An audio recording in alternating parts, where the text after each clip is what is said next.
नमस्कार दर्शकबिन, समय चक्रमा यहाँलाई हार्दिक स्वागत गर्दछु। म विक्रम श्रेष्ठ। महिलाहरूले गरेको विश्वासमाथि हिंस्रक पुरुषहरूले यति धेरै बलात्कार गरेका छन् कि जुन घटनाहरूले महिलाहरू चोक चोक र गल्ली गल्लीमा असुरक्षित बन्ने प्रश्न छ। यसैमा पनि अझ आफन्त र चिनजानकै भनिएका मान्छेबाट बढी बलात्कृत हुनु परेको छ। त्यसैको पछिल्लो उदाहरणको घटना हो राजधानी काठमाडौँको गोङ्गोब स्थित बस पार्कमा भएको सामूहिक बलात्कारको घटना। चिनजानकै मान्छेको भर पर्दा 32 वर्षकी ती महिला 9 जना हिंस्रक पुरुषबाट बलात्कृत भइन् पटक पटक। सुर्खेतबाट काठमाडौँमा काम खोज्दै आएकी ती महिलामाथि मुगुकै युवराज बडुवाल सहितका 9 जनाले सामूहिक बलात्कार गरेका थिए। नयाँ बस पार्कमा भएको सामूहिक पाशविक बलात्कारको घटनाले हाम्रो समाज कति धेरै असंवेदनहीन बन्दै गएको छ भन्ने कुरा दर्शाइरहेको छ। प्रहरीले यो घटनामा संलग्न रहेको अभियुक्तहरू पक्राउ गरिसकेपछि घटना सार्वजनिक भयो र सार्वजनिक भएको घटनाको नालीबेली हामी यो रिपोर्टमा देखाउँदैछौँ। चिने जानेको मान्छे भनेर हुन्न, उसको नियत के हो भन्ने कुराले मुख्य अर्थ राख्छ। चिनजानकै भरमा उनीमाथि विश्वास र भरोसा, त्यसभित्र अपराध मनोवृत्ति लुकेको हुन सक्छ। जुन अपराधपूर्ण मनोवृत्तिले तपाईँको सर्वस्व लुटिन पनि सक्छ। हो, यस्तै चिनजानकै मान्छेमाथि विश्वास र भरोसा गर्दा एकजना महिला 9 जनाबाट सामूहिक रूपमा बलात्कृत भएकी छिन्। राजधानी काठमाडौँको नयाँ बस पार्क स्थित एक गेस्ट हाउसमा उनीमाथि सामूहिक बलात्कार भएको हो। कामको खोजीमा सुर्खेतबाट एक महिला यही पौष 12 गते राजधानी काठमाडौँ छिरेकी थिइन्। गरिबी र अभावले लखेटिएकी उनी कामको सिलसिलामा राजधानी आइपुगेकी थिइन्। तर कामकै खोजीमा रहेकी उनीमाथि कसैले पनि यति ठूलो जघन्य अपराध गर्ला भन्नेमा कुनै गुन्जायस थिएन, किनकि मुगुकै चिनजानको मान्छे युवराज बडुवालले उनलाई राजधानीमा सम्पर्क गराएका थिए। प्रहरीका अनुसार युवराज बडुवाल चिनजानकै मान्छे हुन्। चिनजानकै मान्छे भएकोले उनीमाथि यति ठूलो पाशविक पूर्ण दुर्व्यवहार होला भन्नेमा रत्ती भर पनि शङ्का थिएन ती महिलामा, किनकि बडुवाल उनको चिनजानको मान्छे भएकाले उसँगको सम्पर्कमा उनी यसमा ढुक्क भएको हुनुपर्छ। तर ती महिलाले जे जस्तो सोचेर राजधानी आइन्, तर त्यो भएन, बरु अकल्पनीय पाशविक पूर्ण हिंसा बेहोर्नु पर्यो। जब उनी पौष 13 गते काठमाडौँ आइपुगिन्, तब उनलाई मुगुका युवराज बडुवालले सम्पर्क गरेर भेट गरी नयाँ बस पार्कको गेस्ट हाउसमा पुर्याए। गेस्ट हाउसमा पुर्याइँदासम्म पनि आफूमाथि यति ठूलो जघन्य अपराध होला भन्नेमा उनी लगभग दुविधामा रहिनन्, किनकि युवराज बडुवाल चिनजानको मान्छे भएकोमा ढुक्क जस्तै थिइन्। तर चिनजानको मान्छे युवराज बडुवालमाथि जे जति विश्वास र भरोसा गरिन्, त्यसको ठिक उल्टो परिणाम भोग्नु पर्यो। उही युवराज बडुवालको योजनामा पहिलो दिन 2 जना बलात्कृत भइन् र अर्को दिन यानि कि पौष 14 गते बिहान 7 जनाले उनीमाथि सामूहिक बलात्कार गरे। 3 साढे 3 बजीमा हामीलाई जानकारी आयो। 3 देखि 11 बजे राति भनेको करिब 3, 8, 11 भनौँ न, 7 देखि 8 घण्टाको बिचमा हामीले 7 जना व्यक्तिहरूलाई जुन नियन्त्रण लिएको अवस्था थियो। अनि त्यस पश्चात 2 जना व्यक्ति चाहिँ फरारै रहेको भनेका थियौँ। तीमध्येको 1 जनालाई आज बिहान नियन्त्रण लिएको अवस्था छ। यसरी बलात्कारको योजना बनाउने युवराज बडुवाल भनिने व्यक्तिले उनीमाथि यतिसम्मको दुर्व्यवहार गर्यो कि फोन गरी अन्य हिंस्रक मानिसहरूलाई समेत पालै पालो बोलाएर रातभर र बिहानभर बलात्कार गरियो। युवराज भनिने यौन पिपासु, जसलाई उनले विश्वास र भरोसा मानेर सम्पर्कमा आएकी थिइन्, तर उही यौन पिपासु युवराजले उनको सोझोपनको दुरुपयोग गरेर सामूहिक रूपमा ती महिलाको अस्मिता लुटायो। करिब 32 वर्षीय उमेर रहेकी उनीमाथि 9 जना मानव रूपी पिपासुहरूले उनका अङ्गमा चितोरे उनको अस्मिताको हरेक अङ्गहरूमा राक्षस रूपी बलात्कारी नङ्ग्राले लुछे र लुटे अनि यौन प्यास मेटाए। यो घटनाको किटानी जाहेरी सहित जब उजुरी महानगरीय प्रहरी वृत्तमा पुग्यो, तब घटनाले प्रहरीलाई समेत झस्काएको छ। दर्शकबिन्द, गोङ्गोबुमा भएको त्यो बर्बरतापूर्ण क्रूर सामूहिक बलात्कारको घटना चान्चुने पटक्कै छैन। सम्झदा पनि आङश्रिङ्ग हुन्छ। आधुनिक र उन्नत भनिएको यो समाजले पनि कल्पना गर्न नसक्ने यो पाशविक घटनाबाट प्रहरी समेत चित खाएको छ। 9 महिना 12 गते साँझदेखि 13 गतेसम्म भनौँ न, अब हिजोको 13 गतेसम्मको घटना भनेर प्रहरी प्रभाग नयाँ बस पार्कमा जानकारी आयो हाम्रो। तत्पश्चात रिपोर्टिङ हुँदै महाराजगञ्ज, त्यसपछि यहाँ आयो। यहाँ आइसकेपछि हाम्रो यसै हिसाबले पनि हामीले अहिले महिला बालबालिका तथा ज्येष्ठ नागरिक केसलाई असाध्यै सेन्सिटिभ तरिकाले हेर्ने गरेका छौँ। सम्पूर्ण टोलीहरू मिलेर हामीले पहिलो सुरुमा त महिलालाई उपचार गर्नु पर्यो। उपचार गराउनलाई थापाथली लग्यौँ होइन। अनि तत्पश्चात उहाँसँग बोल्न सक्ने अवस्था छ कि छैन के छ भनेर डाक्टरसँग सोधिसकेपछि ठिकै छ भनेर सामान्य छ भन्ने भइसकेपछि अनि तत्पश्चात हामीले सूचनाहरू सङ्कलन गर्यौँ। यसरी एकजना महिलामाथि भएको त्यो पाशविक र चित्कारपूर्ण हिंसा सुन्दैमा जो कोहीको पनि शरीर काँप्न सक्छ। त्यो तहको पाशविक र हिंसक रूपी पात्रहरूको मुख्य योजनाकार युवराज बडाल नाउँको पिचास हो। मुगु घर भएको आफन्त चिन्जानको मानिस समेत रहेको बडवालको योजनामा एक निर्दोष महिलामाथि अरूलाई फोनबाट बोलाइ सामूहिक बलात्कार गरेको घटनाले हाम्रो समाजको शिर पक्कै निहुरिएको हुनुपर्छ। यो क्रूर बर्बर हिंसाले के दर्शाउँछ भने हाम्रा छोरी चेलीहरू कति धेरै असुरक्षित छन् भन्ने तथ्यको थप उजागर गरेको छ। हरेक दिन हरेक चोक र हरेक गल्लीमा बलात्कारीको पासोमा कुन बेला परिने हो भन्ने त्रासमा बाँच्नुपर्ने यो कस्तो व्यवस्था।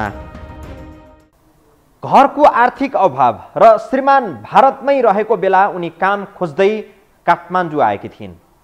तिनै व्यक्तिको भरोसामा उनी राजधानी आउँदा आफ्नो अस्मिता लुटाउन बाध्य भइन्। आफूमाथि 9 जना यौन पिपासुहरूले बलात्कार गरेपछि उनी असह्य भइन् र महानगरीय प्रहरी वृत्तमा पुगिन्। ती यौन पिपासुहरूको विषालु नङ्ग्राले लुटिएकी ती महिलाले दिएको किटानी जाहेरी सहितको उजुरीपछि प्रहरीले बलात्कारमा घटनामा संलग्नहरूलाई नियन्त्रणमा लियो।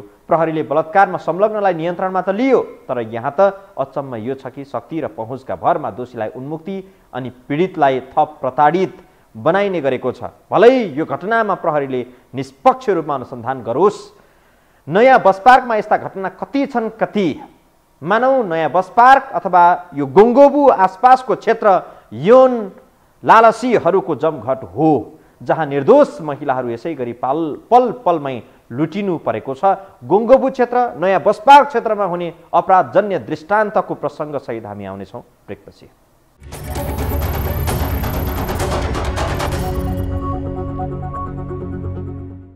गोङ्गोबु अर्थात् नयाँ बस पार्क क्षेत्र मुलुककै ठुलो बस पार्क हो।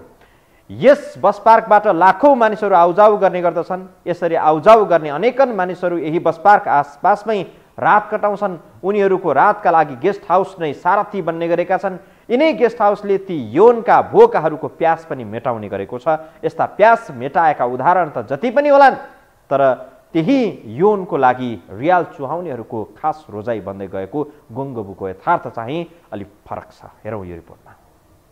देशकै सबैभन्दा ठुलो बस पार्क काठमाडौँको गोङ्गोबुमा छ। देशभर छुट्ने सवारी साधन यही बस पार्कमा छुट्छ, अर्थात् काठमाडौँ भित्रिने बाहिरिनेको केन्द्रबिन्दु नै गोङ्गोबु क्षेत्र हो। त्यही भएर यहाँ सयौँको सङ्ख्यामा गेस्ट हाउसहरू छन्। रात्रिकालीन व्यवसायहरू पनि यहीँ बढी मात्रामा चल्छन्। देशभरका मानिसहरूको आवत जावत हुने केन्द्र पनि भएकोले होला यो क्षेत्रमा नयाँ नयाँ मानिसको आवत जावत पनि बाक्लै हुन्छ। काठमाडौँको गल्ली गल्ली चारेकादेखि काठमाडौँमा पहिलो पटक पाइला टेक्नेहरू पनि यहीँ भेटिन्छन्। नयाँ अवसरको मार्ग खोज्दै हिँड्ने थुप्रै युवतीहरूलाई यौन व्यवसायको धन्दा चलाउने र यौनको तृप्तिमा मात्रै रियाल काट्ने धरतीका बोझहरूले गोङ्गोबु क्षेत्र र यहाँको गेस्ट हाउसहरूकै इज्जत रद्दीको टोकरीमा पुर्याइसकेको छ। होस गर्नुपर्ने कुरा गोङ्गोबु क्षेत्रलाई अराजक यौनजन्य क्रियाकलाप हुने अखडा र समाज नै दुर्गन्धित बन्ने खतराबाट रोक्न जरुरी भइसकेको छ। यस्ता विकृतिलाई सफाई गर्न ढिलो भइसकेको छ। यस्तै गतिविधिबाट यस क्षेत्रमा यौन पिपासुहरूले बलात्कार जस्ता जघन्य घटनाहरू पनि घटाउन थालेको बुझ्न गाह्रो छैन। तपाईँको जबसम्म समाज चाहिँ नि सचेत हुँदैन तबसम्म यो अपराध रोकिनेवाला छैन हैन। हामीमा त्यो लेभलको चाहिँ नि कानुन त आएको छैन, तर न्यूनतम चाहिँ नि मापदण्ड पनि यो अपराधलाई रोकथाम गर्नको लागि राज्य स्तरबाट अपनाउनु पर्ने न्यूनतम मापदण्ड पनि हामीले चाहिँ अपनाएको छैनौँ। यही कारणले गर्दा पनि तपाईँको हाम्रो देश चाहिँ नि यौन हिंसाको घटनामा संवेदनशील देशको रूपमा चाहिँ नि दरिएको छ। गोङ्गोबु नयाँ बस पार्कमा जे जस्तो घटना भयो त्यो घटना नौलो होइन। यस्ता प्रकृतिका बलात्कारका घटना छापछाप्ती छन्। हरेक दिन यस्ता घटना छापछाप्ती भए पनि सबै प्रहरीसम्म आइपुग्दैनन्। गोङ्गोबु नयाँ बस पार्कमा यस्ता बलात्कार, यौन दुर्व्यवहार, लुकीछिपी यौन धन्दा, हत्या, चोरी, डकैती बढी हुने गरेको पाइएको छ। राजधानीकै मुटुमा रहेको गोङ्गोबुमा हरेक दिन केही न केही घटना बढे पनि यसको न्यूनीकरणमा यहीँका जिम्मेवारहरू पटक्कै जिम्मेवार भएका देखिँदैनन्। उपत्यकाका अन्य स्थानहरूमा पनि यस्ता घटना हुने गरेको भए पनि गोङ्गोबुमा यसअघि पनि एकजना दाङका पुरुषको शरीर टुक्रा टुक्रा पारेर फालिएको घटनाले सबैलाई स्तब्धै बनाइदिएको थियो। गोङ्गोबु क्षेत्रमा भइरहेका यस्ता अपराधलाई न्यूनीकरण गर्ने दायित्व पुलिसदेखि उनै जनप्रतिनिधिकै हो। सबै मिलेर त्यो चाहिँ नकारात्मक छविलाई चाहिँ एउटा चाहिँ यो पहिला त हामी एकचोटि चाहिँ बेलुका अनुगमनमै हिँड्ने पनि गरेका थियौँ। हामीले चाहिँ त्यहाँ त्यो होटलहरूले मात्रै त्यस्तो भए पनि होइन, त्यहाँ तपाईँको क्याबिन अलिअलि अझै बाँकी क्याबिन छन्। दोहोरी चाहिँ घरै जम्मै 40वटा चाहिँ हाम्रो वडामा मात्रै पर्छ, सीमित एरिया छ। त्यस्तै डिस्कोहरू त्यस्तै छन्। ती सबैमा चाहिँ हामीले त्यो अनुगमन पनि गरेर यो चाहिँ एउटा होटलहरूमा मात्रै अनुगमन गरेर त्यसको चाहिँ समस्या समाधान हुँदैन। यो सबै चाहिँ रेस्टुरेन्ट त्यो मजौला खाले रेस्टुरेन्ट, केबिन रेस्टुरेन्टदेखि लिएर चाहिँ तपाईँको डान्स बारदेखि लिएर डिस्को थेकदेखि लिएर तपाईँको दोहोरीसम्मकालाई चाहिँ त्यहाँ चाहिँ अनुगमन गरेर एकदम अहिले पहिलाभन्दा अहिले चाहिँ तपाईँले सुन्नमा आउँदा अहिले चाहिँ घटनाहरू चाहिँ घटिरहेछन्। पहिला जस्तो घटना चाहिँ अहिले एकदम कम पनि भएको छन्। प्रहरीको तथ्याङ्कलाई मान्य हो भने 5 वर्ष यता 13,000 भन्दा बढी बलात्कारका घटना प्रहरी कहाँ पुगेका थिए? यी मुद्दा त प्रहरीमा पुगेको विवरण मात्रै हो। प्रहरीमा आई नपुगेका घटना त कति छन् होला, कसले लेखाजोखा गरोस्। जे जसो गरी पीडितहरूले पीडक विरुद्ध किटानी जाहेरी दिइहाले पनि न्याय पाइन्छ भन्नेमा ढुक्क छैन। केही कसो गरी प्रहरीमा आइहाले पनि पीडितहरूले सजिलै न्याय पाउनै सक्दैनन्। पीडितलाई स्वयं प्रहरीले नै पीडामाथि पीडा दिने गरेको उदाहरण खोज्नु नपर्ला। पीडकलाई जोगाउन र पीडितलाई थामथुम पार्न यतिसम्म गरिन्छ कि फकाइ फुलाइ गर्ने, त्यो नभएमा पीडितलाई धम्क्याएरै गुपचुप पारिने गरिएको छ। यो समाजमा विगतमा पनि थियो, अहिले पनि त्यस्ता घटनामा कुनै न्यूनीकरण आएको देख्दैनौँ हामी। कानुन कडा बनाएर पनि कानुनको कार्यान्वयन त्यति राम्रो हुन सकेको छैन। हामी यसमा पनि निरन्तर हामीले सङ्घर्ष गरिरहेका छौँ। पहिलो कुरो तपाईँलाई भनौँ र कस्तो छ भने यो बारेमा अझ सैद्धान्तिक हिसाबले पनि यो कुराको अझ व्याख्या हुनुपर्दछ। के हो त महिलामाथि चाहिँ महिलाको यौनिकतामाथि किन आक्रमण हुन्छ भन्ने कुरो तमाम मुलुकको एउटा वैचारिक बहसको विषय पनि हुनुपर्छ। र सँगसँगै त्यस्ता घटनालाई अहिले भएका कानुन र थप कानुन बनाएर पनि अझ कडा कारबाही गर्नुपर्छ। अहिले समाजमा छन् र यो बारेमा पनि आम मुलुककै चाहिँ बुझाइमा पनि एकरूपता देख्दिनँ। महिलाहरूमाथि हुने यौनिक हिंसाका कुरा, अरू हिंसाका महिलामाथि हुने विविध खाले हिंसाका बारेमा पनि र उनीहरूको अधिकार स्थापित गर्ने कुरा र उनीहरूलाई त्यहाँबाट मुक्त गराउने कुरामा मुलुककै एउटा चाहिँ सबै राजनीति दल, समाजमा भएका सबै वर्ग तबकाले एउटा धारणा बनाएर साझा ढङ्गले नलडेसम्म यो विषय हल हुँदैन। हरेक दिन बढिरहेका यस्ता जघन्य अपराधका घटना घट्नुमा मूलतः राज्य नै दोषी छ। अपराधलाई अपराधकै रूपमा भन्दा पनि अपराधलाई राजनीतिक ओत लगाउने गरिने गलत प्रवृत्ति यहाँ निकै झाँगिएको छ। अपराधमा संलग्नहरू राजनीतिक मौजमा पनि रहेकोले दण्ड सजाय भन्दा उन्मुक्ति दिइने गरिएको छ। यसैको कारण पछिल्लो समय नयाँ बस पार्कमा भए गरेका जस्ता घटना देशभर छन्। मुलुकभर बग्रेलती सामूहिक बलात्कारका घटना दोहोरिने तेरिने गरिए पनि ती घटनाहरू 20बाट 19 पटक्कै भएको छैन। मान्छेहरूको अत्याधिक भिडभाड हुने यस गुङ्गबु क्षेत्रमा हुन सक्ने यस्ता अपराधका घटनालाई न्यूनीकरण गर्ने पहिलो दायित्व यहाँका जनप्रतिनिधिहरूको हो। यही ठाउँमा रहेको प्रहरीको पनि उत्तिकै दायित्व हुन्छ, दायित्व बोध हुन जरुरी छ।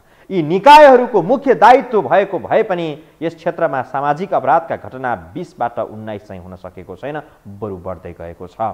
जसको परिणाम गुङ्गबु नयाँ बस पार्क जस्ता स्थानहरूमा दिन दहाडै महिलाहरूले यौन पिपासुहरूबाट अस्मिता लुटाउनु पर्ने बाध्यता छ। भयानक र डरलाग्दो बलात्कारको घटनाहरूको दृष्टान्तको सामग्री सहित हामी आउनेछौँ ब्रेकपछि।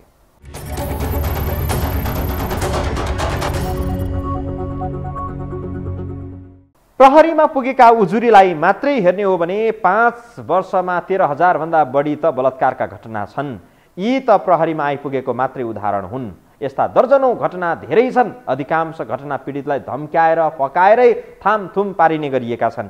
अधिकांश यस्ता बलात्कारका घटनालाई राजनैतिक शक्तिबाट ओत लगाउने गरिएको छ। अपराधीलाई राजनैतिक संरक्षण हुँदा अपराध गर्नेहरू हौसिएका छन्। प्रहरीको उदासीनता अनि राजनैतिक संरक्षणमा भएका प्रतिनिधिमूलक बलात्कारका घटना चाहिँ अलि फरक र दुःख लाग्दो छ। हेरौँ यो रिपोर्टमा। गुङ्गबुमा पछिल्लो पटक भएको क्रूर बलात्कारको घटनाभन्दा पहिले पनि दर्जनौं घटना घटिसकेका छन्। जुन घटनाहरूलाई सम्झँदा मात्रै पनि खोक्रो पुरुषत्वप्रति वैराग लागेर आउँछ। यस्ता घटनाहरू सम्झना गर्न धेरै पर पुग्नु पर्दैन। अस्ति भर्खर कार्तिक 2 गते राति म्याग्दीमा 25 वर्षीय महिला सामूहिक बलात्कारमा परिन्। सामूहिक बलात्कारमा संलग्न भएकाहरू झ्याल फोडेरै पीडितको घरमा पसेका थिए। त्यो घटनालाई थामथुम पार्न प्रलोभन देखाइएको मात्रै थिएन, प्रहरीमा उजुरी गर्न समेत रोकटोक लगाइएको थियो। घटनाबारे पीडितले लिखित जानकारी दिए पनि प्रहरीले उनको पीडा चाहिँ पटक्कै सुनेन। बरु किटानी जाहेरी नदिएसम्म अनुसन्धान अघि बढ्दैन भन्दै प्रहरीले पीडितलाई थप पीडाको आहालमा डुबाइदिए। न्याय पाइन्छ कि भनेर प्रहरीको दैलोसम्म पुगेकी ती पीडितले सजिलै न्याय पाउने छाँट पाइनन्। त्यसपछि ठिकै छ नि त भन्दै उनले प्रहरीमा किटानी जाहेरी पनि दिइन्। तब बल्ल प्रहरीले पीडितको उजुरीको पाना पल्टाउन थाल्यो। नभन्दै प्रहरीले किटानी जाहेरीको आधारमा 19 दिनपछि हिक्मत बानिया, प्रकाश विक र प्रवेशलाई हतकडी लगायो। प्रहरीको अनुसन्धानपछि थाहा भयो घटनामा संलग्न हुनेहरू म्याग्दीकै बेनी नगरपालिका 5 बस्ने हिक्मत बानिया, प्रकाश विक र प्रवेश विक रहेछन्। उनीहरूलाई प्रहरीले 19 दिनपछि मात्रै पक्राउ गरेको थियो। अपराध गरे बापत पाइने सजायबाट हामी उन्मुक्त हुन सक्षम भन्ने एउटा मानसिक चाहिँ नि सोचाइ चाहिँ नि अपराधीहरूमा हावी छ। त्यो चाहिँ नि पहिलो कारणको रूपमा चाहिँ मैले देख्छु। दोस्रो कुरो तपाईँको डिजिटल कोकिनको रूपमा अहिले चाहिँ नि सामाजिक सञ्जालको चाहिँ नि प्रयोग डिजिटल कोकिनको रूपमा भइरहेछ। घटना नम्बर 2, 2074 साल मङ्सिर 2 गते अफिसबाट घर फर्कँदै गर्दा ललितपुरमा एक युवतीको सामूहिक बलात्कार भयो। बलात्कार मात्रै होइन, उनको प्राण लिन खोजियो। उनी थिइन् गोदावरी नगरपालिकाको बाँडे गाउँकी 21 वर्षीय युवती। 2074 साल मङ्सिर 2 गते साँझ करिब पौने 7 बजे कार्यालयबाट घर फर्कँदै गर्दा केही युवाले उनलाई सडकबाट धकेलेर झाडीमा पुर्याए। उनले हार गुहार पनि गरिन्। कराउन थालेपछि मुख थुनेरै उनीमाथि बलात्कार प्रयास गरियो। प्रतिकार गर्दा उनको टाउकामा ढुङ्गाले हानिएको थियो। बाँडे गाउँबाट गोदाम चोर जाने खोला छेउको सडक खण्डमा यस्तो घटना भएको थियो।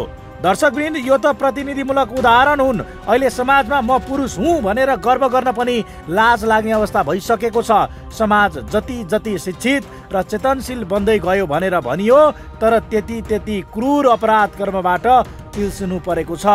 चोरी, डकैती वा ठगी त्यो अपराधको अर्को पाटो भयो, तर मानिसले मानिसको अस्मिता लुट्ने, समाज नै दुर्गन्धित बनाउने यौनलाई नै हतियार बनाएर महिलामाथिको बर्बर आतंकमा धकेल्ने अपराधीलाई जति नै सजाय दिए पनि अपुरै हुन्छ।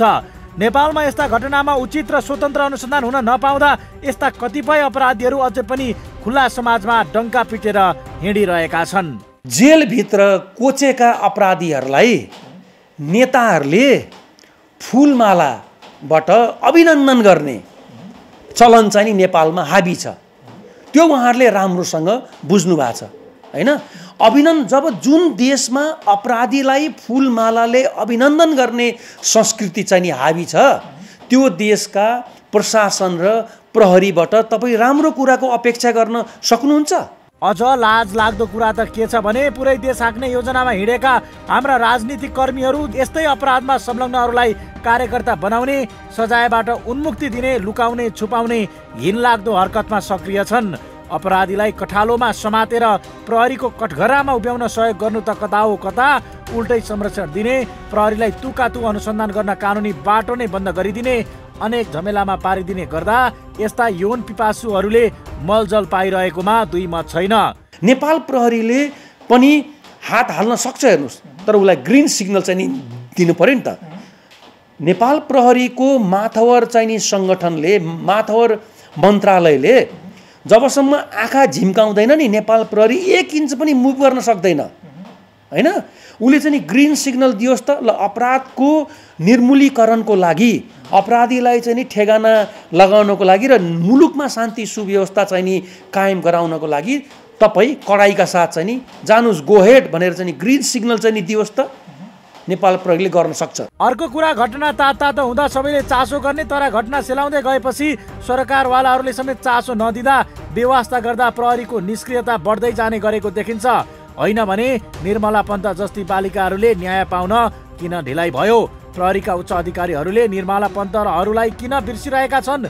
यो जनजनको प्रश्न हो। यस्ता क्रूर घटनाहरूमा अपराधीलाई सजाय दिलाउन कानुन पर्याप्त नै छ, तर कार्यान्वयन गर्ने इकाइमा बदमासी र ढिलासुस्तीका कारण पीडितले न्याय पाउन नसकेको विज्ञहरू बताउँछन्। नेपाल त तपाईँको मैले देखेको बलात्कार जन्य घटना रोकथामको सन्दर्भमा हैन, नेपाल सरकारले चाल्नुपर्ने वा विभिन्न सङ्घ संस्थाले चाल्नुपर्ने जुन जिम्मेवारी हो नि, त्यो जिम्मेवारीमा हामी सबैभन्दा पुछारमा छौँ जस्तो लाग्छ। यदि अझै पनि यौन पिपासुलाई ठेगाना लगाउन यस्ता अपराध गर्नु पूर्व त्यस्ता आपराधिक मानसिकता बोक्नेहरूले 1000 पटक सोच्नुपर्ने नबनाइदासम्म बालिका र महिलाहरूले अझै यस्तै नियति कहिलेसम्म बेहोर्नु पर्ने हो, त्यो अनिश्चित नै छ।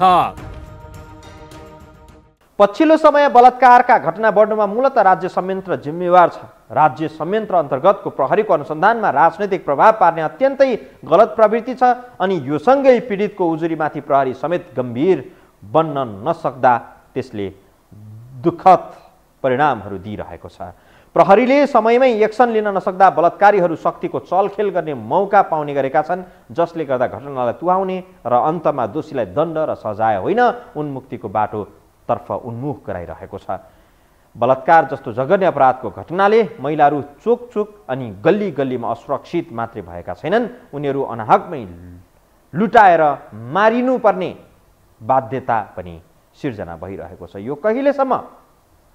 यो अहिले समाजमा बलियो प्रश्न बनेर उभिएको छ। दर्शकवृन्द, आजलाई समय चक्र यति नै। बिदा दिनुहोस्। नमस्कार।